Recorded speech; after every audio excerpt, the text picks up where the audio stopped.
આપની તરફથી stock specific recommendation? તો હું બજાજ ફિનાન્સને પ્રિફર કરીશ.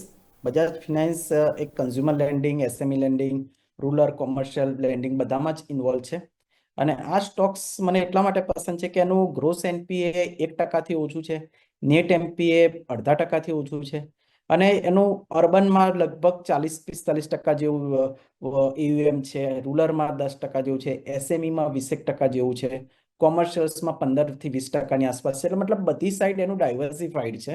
અને આ સ્ટોક્સ ને ડિપોઝિટનું પણ લાયસન્સ છે. એટલે આ સ્ટોક્સ, આ જે બજાજ ફિનાન્સ છે એ ડિપોઝિટ પણ એક્સેપ્ટ કરે છે. એટલે એમને ફંડ પણ બહુ ઓછા દરે મળી રહે છે.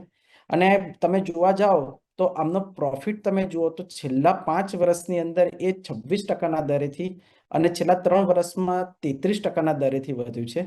એટલે એની કારણે અત્યારના જે લેવલ છે સ્ટોક્સ 800 રૂપિયાની આસપાસ છે, એ બહુ જ ચીપ લેવલ છે.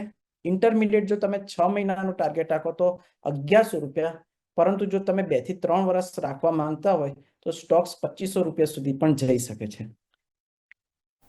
ઓકે, તો વ્યૂ આ પ્રમાણે બજાજ ફાઇનાન્સ સર તરફથી ખરીદવાની સલાહ બનતી જોવા મળી રહી છે.